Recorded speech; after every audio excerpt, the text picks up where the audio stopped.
ঘূর্ণিঝড় রেমাল নিয়ে ভয়ঙ্কর বার্তা দিল আবহাওয়া অধিদপ্তর। দর্শক, ঘূর্ণিঝড় রেমাল কোথায় আঘাত হানতে পারে, কখন আঘাত হানতে পারে, এ বিষয়ে আবহাওয়া অধিদপ্তর কি জানিয়েছে, চলুন তার বিস্তারিত জেনে নেওয়া যাক। পূর্ব মধ্য বঙ্গোপসাগর ও পশ্চিম মধ্য বঙ্গোপসাগর এলাকায় অবস্থানরত গভীর নিম্নচাপটি দুপুরের মধ্যে ঘূর্ণিঝড়ের রূপ নিতে পারে বলে আশঙ্কা করছে আবহাওয়াবিদরা।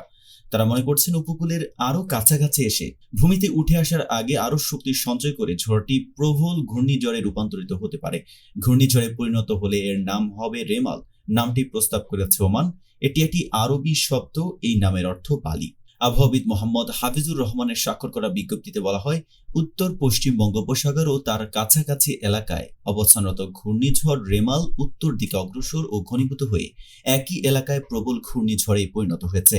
এর মধ্যে বাংলাদেশের উপকূলীয় এলাকায় প্রবল ঘূর্ণিঝড়ের অগ্রভাগের প্রভাবে দমকা হওয়া সহ বৃষ্টি শুরু হয়েছে জানিয়ে বিজ্ঞপ্তিতে বলা হয়, ঘূর্ণিঝড়টি চট্টগ্রাম সমুদ্র বন্দর থেকে 400 কিলোমিটার দক্ষিণ পশ্চিমে, কক্সবাজার সমুদ্র বন্দর থেকে 360 কিলোমিটার দক্ষিণ পশ্চিমে, মোংলা সমুদ্র বন্দর থেকে 330 কিলোমিটার দক্ষিণ এবং পায়রা সমুদ্র বন্দর থেকে 295 কিলোমিটার দক্ষিণে অবস্থান করছিল। এটি আরো উত্তর দিকে অগ্রসর হয়ে সন্ধ্যা বা মধ্যরাতে মোংলার কাছ দিয়ে সাগর আইল্যান্ড খেপুপাড়া উপকূল অতিক্রম করতে পারে।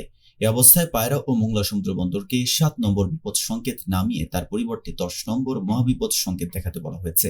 আর কক্সবাজার ও চট্টগ্রাম সমুদ্র বন্দরকে 6 নম্বর বিপদ সংকেত নামিয়ে তার পরিবর্তে 9 নম্বর মহাবিপদ সংকেত দেখাতে বলা হয়েছে।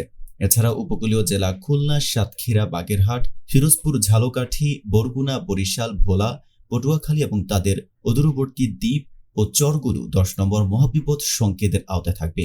আর উপকূলীয় জেলা চট্টগ্রাম, কক্সবাজার, ফেনী, কুমিল্লা, নোয়াখালী, লক্ষ্মীপুর, চাঁদপুর এবং তাদের অদূরবর্তী দ্বীপ ও চরগুলো 9 নম্বর মহাবিপদ সংকেতের আওতায় থাকবে।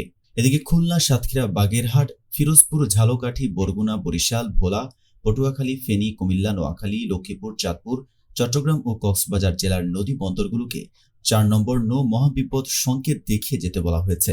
আবহাওয়া অফিসের আশঙ্কা, প্রবল ঘূর্ণিঝড়টির অগ্রবর্তী অংশ ও বায়ুচাপ পার্থক্যের আধিক্যের প্রভাবে উপকূলীয় জেলা খুলনা, সাতক্ষীরা, বাগেরহাট, ফিরোজপুর, ঝালকাঠি, বরগুনা, বরিশাল, ভোলা, পটুয়াখালী, ফেনী, কুমিল্লা, নোয়াখালী, লক্ষ্মীপুর, চাঁদপুর, চট্টগ্রাম, কক্সবাজার এবং তাদের অদূরবর্তী দ্বীপ ও চরসমূহের নিম্নাঞ্চল স্বাভাবিক জোয়ারের চেয়ে 8 থেকে 12 ফুট অধিক উচ্চতায় বায়ুতাড়িত জলোচ্ছ্বাসে প্লাবিত হতে পারে।